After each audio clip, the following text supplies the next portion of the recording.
Hi there, Elvis fans. I'm Josh, and today we're talking about my CD collection that I have from Elvis. And looking at it right here, I was like, I don't have that many CDs. It doesn't even fill up a rack. I went through sorting them a second time, and I'm like, wow, they don't even balance on top of each other. I have to make two stacks for them. So, full disclosure, I haven't listened to all of these yet. I'll let you know which ones I have listened to, which ones I really like, and then which ones I haven't listened to either. We'll be going by year. You'll definitely notice some trends, and I'm excited to share this with you.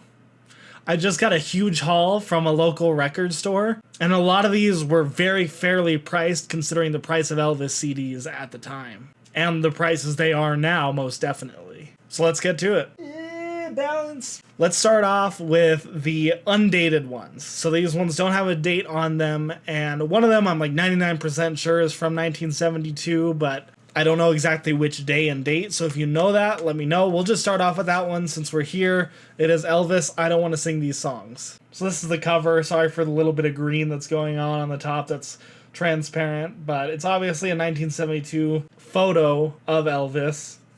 The inside also has Elvis in this suit, so I'm assuming that this is from an actual day and date. I don't know which day it is. I'll look into it, but if you know, make my job easier and comment down below. I have listened to this one. It's very good. It is the reason that there's a rumor sparked that Elvis didn't like singing certain songs near the end of his life, and whether or not this is true or false or whatever, I think it's a very interesting listen. Up next, we have a 2-year on one CD disc. So on the back is a picture from one of his movies. I believe this is Girls, Girls, Girls. And on the front, we see him at his honorable 10 most influential men or popular men, something like that. I can't name it off the top of my head. Award that he received. And it's the only one that he ever walked up and received. I have not listened to this one fully, but I have listened to a majority of the songs on the disc. I listened to Big Hunk of Love, which was super nice. It was a nice, rare version. The first half of the CD is just rehearsals from the 1968 comeback special. So if you want to listen to those are on Spotify and stuff like that. So this wasn't my favorite buy, but it's not bad.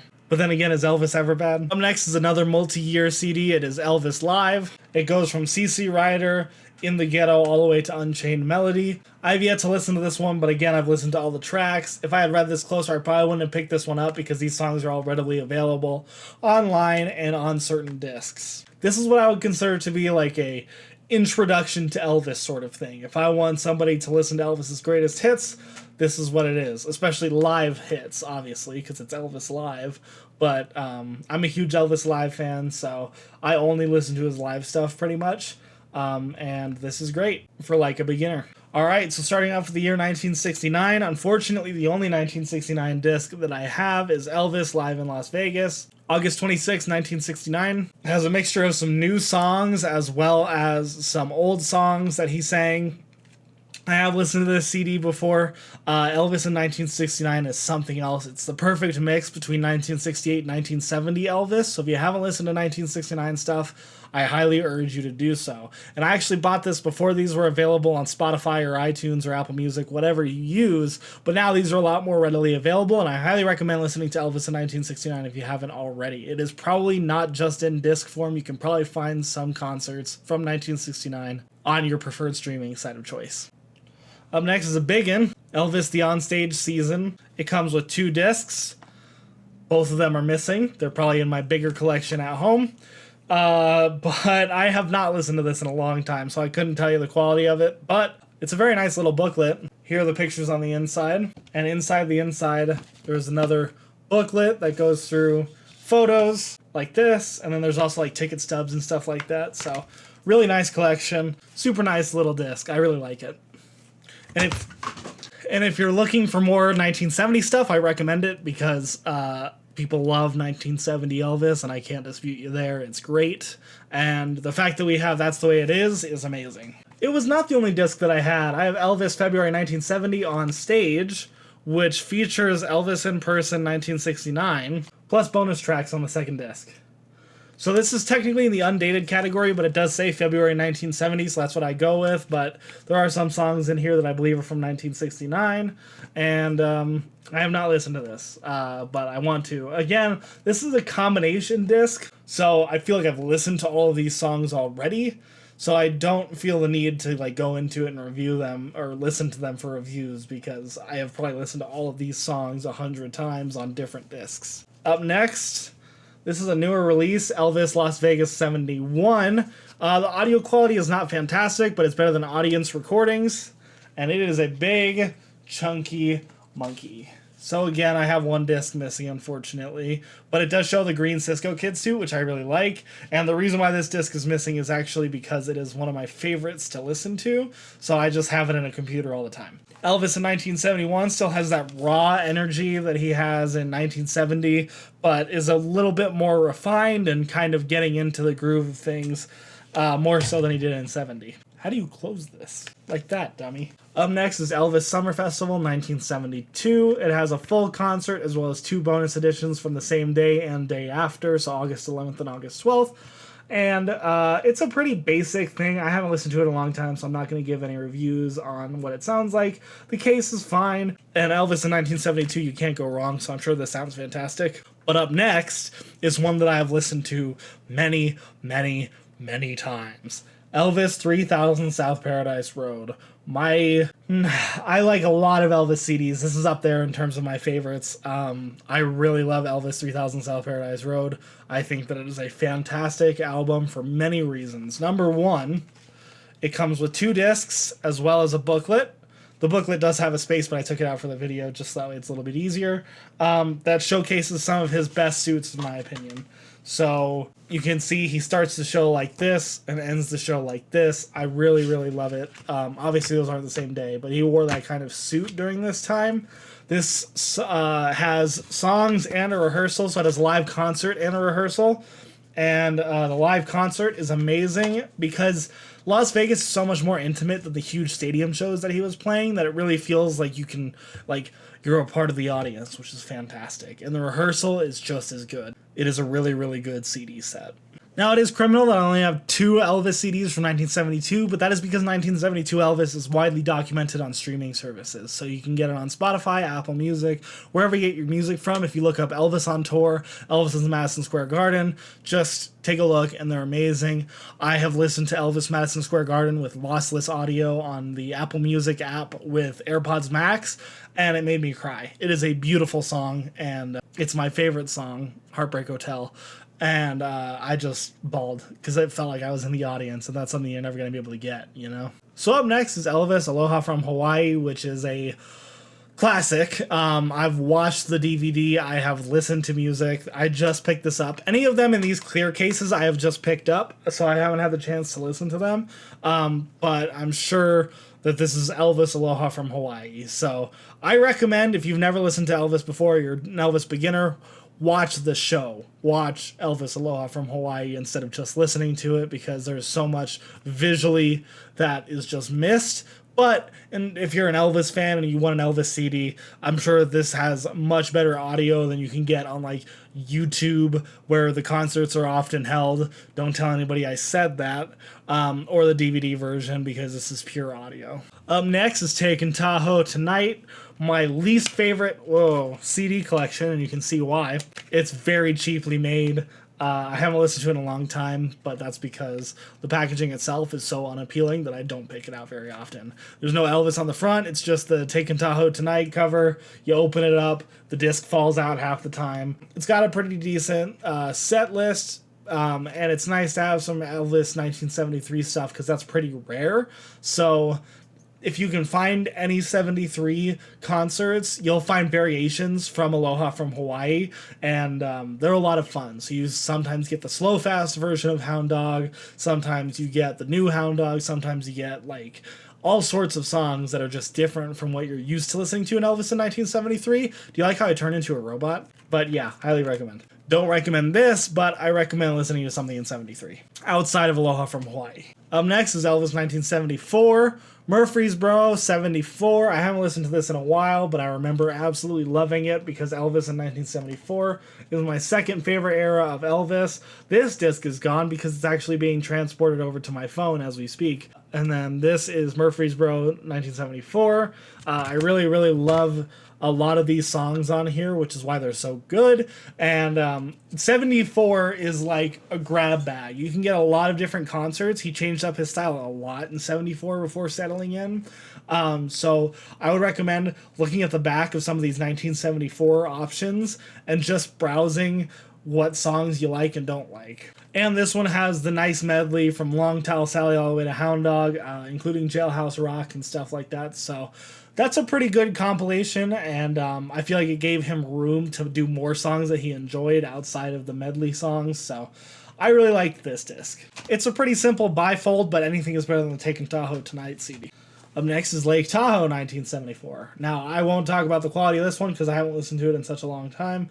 But, again, it has a lot of his classic staples from 1974. I have both CDs. I just burned these onto music so that way I could get them onto my iPhone. And it has Heartbreak Hotel on it, which is my favorite song, like I said. So, highly recommend this if you like Heartbreak Hotel, because 1974 Heartbreak Hotel is a different beast, and his voice is a completely different beast during this year. So, again, any 1974 CD you can get your hands on one. Another one I haven't listened to is Elvis Conquering the Falls, which takes place in the Niagara Falls, New York. I love the blue Phoenix jumpsuit, which is why it went out to me. And again, at this haul with these plastic cases, I bought as many Elvis live CDs as I could get because they were such a good price. Las Vegas 1974, another great one. Again, has Heartbreak Hotel on it, so it's key to my heart, but it has a lot of great songs. You get some mix-ups in 1974, like Big Boss Man and stuff like that.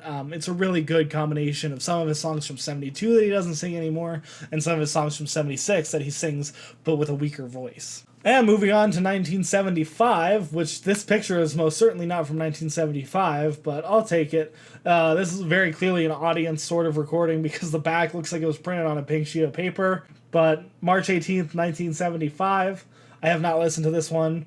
Fairy Tale is misspelled on the back, so when it comes to quality of these audience recordings, you're not going to get a whole lot of quality control, but at the end of the day, they'll give you songs that you don't really get very often. Like, for instance, this one has Green Green Grass of Home, and When It's the Right Time from the Stamps. Wow, I Got a Woman has no space in this one.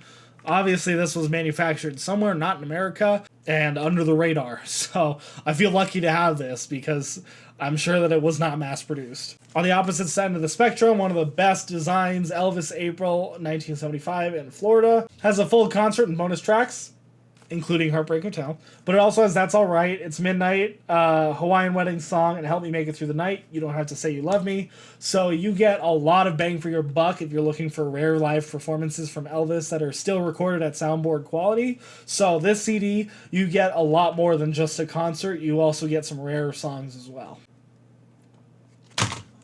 Especially if you drop it. Inside, you have Elvis 1975 in his two-piece suits that I'm not a big fan of, but you know what? The king wore them, so who cares? Again, in his two-tone suit. This is only a one CD set, but you also get a booklet. As you can see, Elvis in Florida 1975. It's funny, sometimes you can just tell what songs he's about to sing. Hound Dog, right here. No doubt about it. Up next is Elvis in Atlanta, the 1975 series on May 2nd, 1975. And again, this is kind of a bootleg copy, not made by RCA. Whether or not it's audience recording, I don't know, because I haven't listened to it yet. Disc is falling out of its case, and this is the first time I've opened it. Oh yeah, that is just completely broken. Oh, it's inside out. Wow, that's awesome. But it's just a 1975 concert, so I love 1975 concerts, so I'm excited to listen to it, but it's nothing too special if you don't care about 1975 as much as I do. And then my favorite jumpsuit, I had to get this because to have my favorite jumpsuit on the cover, America's Own, Volume 2. Saturday, July 19th, 1975, from Claudia Record Company. I'm sure that's legit. But it has a live version of TROUBLE, so I can't complain too much. Up next, a variation of the suit that I really like, but isn't as good on the front cover, but I love seeing 1975 Elvis, especially photos that I haven't seen before, so I had to get this. Again, bootleg copy, nothing too sexy on the back. It even says it was recorded live at the International Hotel, which it was not by 1975, so not a fantastic reproduction. Up next is a very divisive and, if anything, one of his worst concerts. I love this CD. It is probably my most played Elvis CD. New Haven 76. There's just a certain fascination with this CD that I don't understand. I think it was my first CD that I ever bought, which is why I really, really love it. And even though his voice isn't as strong in this one, I think he's got some groove to him. So I don't think that this is a must-have for every Elvis collector, but it's a nice little fun to have. And God, even just seeing this brings back so many memories. Elvis, Pine Bluff to Madison, 1976. It's a pretty decent CD. It's pretty standard for what they sell these days. It's not too bad. 2-disc set. Neither of these concerts are spectacular. I listened to this one fully, and audio is fine. Like, you're gonna have no issues listening to the soundboards of this, but at the same time, Elvis is not in great shape here, and it's very obvious in this set. So it's fine if you have it, listen to it, but this one is not something that I would go out of my way to buy. Now we're talking. If you're looking for 1976 Elvis, which is actually, I think, what I currently have as my most owned, a Minnesota Moment is where Elvis starts to get his swing back. As you can see, he's a little bit skinnier in this photo. And man, oh man, any concert from here to December 1976 is fantastic. So I highly recommend listening to either Minnesota Moment, let's just go through them in a speed round, West Coast Tour 76, and finally, Showtime, Dallas, Texas. Showtime is probably my favorite out of these three because Jailhouse Rock, even though it's broken, is really good, and I just love it. All of these are pretty standard, so I'm not going to go super in-depth into them as we reach the finale of this video, but yeah, this is the Elvis collection of CDs that I have. And as you can tell, I really like later Elvis. I think the reason why I have such a skewed library of Elvis CDs from 1974 and beyond is because there's no other media, so you can't listen to Elvis 1974 outside of From Memphis in Tennessee. There's nothing on iTunes or Spotify from 75 except for the deluxe edition of... I'm not looking it up. Today, obviously, don't question me. What? 0 from 1976 and 1 from 1977. So that's why I collect a lot. I want to get more 1977 CDs. That's next up on my list. I'm going to listen through a lot of these 1974 and 75 CDs, and I am super excited. I freaking love my collection. So thank you so much for watching this video. If you want to see what I've got planned in the future for this channel, I have a lot more planned because all my relatives know I'm an Elvis fan, so whenever they go out and they see stuff, they send it to me because they know I love Elvis. So number one, I plan to get more of these. Elvis Sold Out. This is Volume 1 Remastered. I plan to get a lot more of these as time goes on, but they're super expensive. But I love Candid, especially stuff like this that comes from 1975 that you don't see very often. But in the coming week or so, I plan to unbox this on camera. This is Elvis The Ultimate Film Collection from quite a while ago, as you can tell from the box age. But I'm really excited to see what's inside of this, and we will move on from there. The next thing that I plan to do is watch every single Elvis film that he made. So whether they be on DVD, Blu-ray, or 4K video, which I don't think any of them are in 4K yet, which is very sad, I'll be watching every single one of them. So I will keep you updated. Those will probably be short videos here and there when I try to watch them every week. Thank you so much for watching this video. If you liked it, like, subscribe, do what you usually do, and as always, buy yourself something nice.